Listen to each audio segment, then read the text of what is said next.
வணக்கங்க. நம்ம சேனலுக்கு நீங்கள் புதுசுனா மறக்காமல் நம்ம சேனலை சப்ஸ்கிரைப் பண்ணிக்கோங்க. பிடிச்சிருந்தா லைக் பண்ணுங்கள், ஷேர் பண்ணுங்கள். இன்றைக்கி நம்ம வீடியோவில் ஒரு சப்பாத்திக்கு ஏற்ற ஒரு சைட் டிஷ் தாங்க பார்க்க போகிறோம். கடாயில் எண்ணெய் விட்டுருக்கேங்க.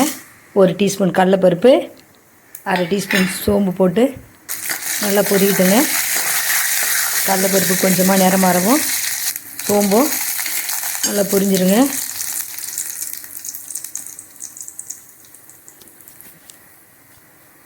இது சப்பாத்திக்கு தொட்டுக்கு சாப்பிட ரொம்பவும் டேஸ்ட்டாக இருக்குங்க. அதே சமயம் குயிக்காக செஞ்சிடலாம். வெங்காயம் கட் பண்ணி வச்சுருக்கேங்க. நான் 3 பெரிய வெங்காயம் கட் பண்ணி வச்சுருக்கேன். அதை போட்டுக்கலாங்க. ஆஃபீஸ் போகிறவங்க கூட சப்பாத்தி மாவு முதல் நாள் பிசைஞ்சு ஃப்ரிட்ஜில் வச்சுருந்தோம்னா காலையில் ஏஞ்ச உடனே இந்த கிரேவி செஞ்சுட்டு நம்ம சாப்பிட்டு கிளம்பலாங்க. கொஞ்சம் நேரம் வெங்காயம் வதங்கின பிறகு 2 தக்காளி கட் பண்ணி வச்சுருக்கேங்க. குட்டி குட்டியாக கட் பண்ணி வச்சா நல்லா வதங்கும் போது நல்லா மசியும். 3 பச்சை மிளகாய் போட்டிருக்கேங்க. நல்லா வதக்கிக்கலாம்.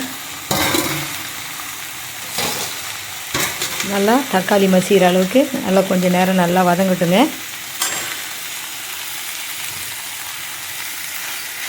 கொஞ்சமாக கருவேப்பிலையும் போட்டுக்கலாம்.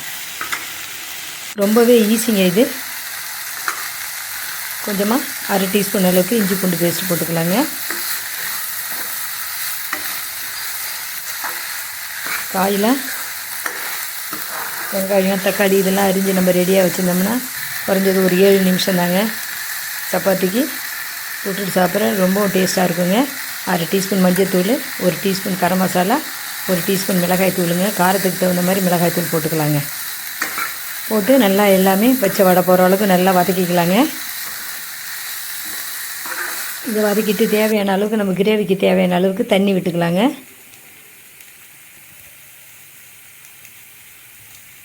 நல்லா வதங்கிடுச்சு பாருங்கள்.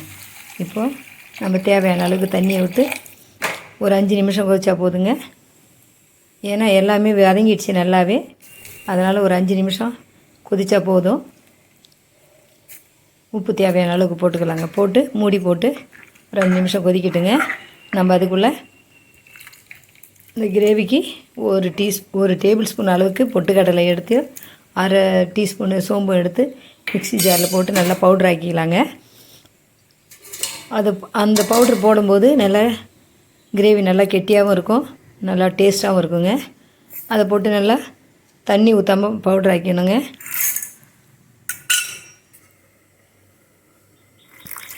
பவுட்ரு ஆக்கி அப்படியே கொட்டக்கூடாதுங்க. கெட்டி கெட்டியாக பிடிச்சிக்கும். கொஞ்சமாக தண்ணி விட்டு அப்படி கரைச்சி வச்சுக்கலாம்.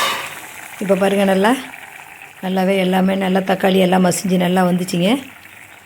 இந்த கிரேவியை ஒரு வாட்டி நீங்கள் செஞ்சு பாருங்கள். குயிக்காகவும் செஞ்சிடலாம், ஈஸியாகவும் இருக்குங்க, டேஸ்ட்டாகவும் இருக்கும்.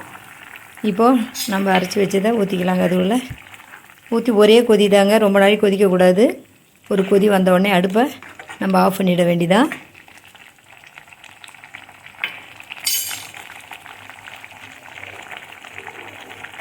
அடுப்பை ஆஃப் பண்ணிவிட்டு கொத்தமல்லி தடவி போட்டு நம்ம இறக்கிக்க வேண்டியதாங்க.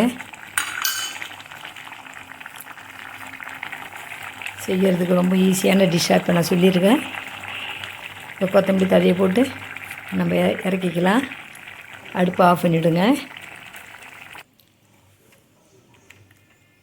இப்போ நம்ம அதை கிரேவி ரெடி.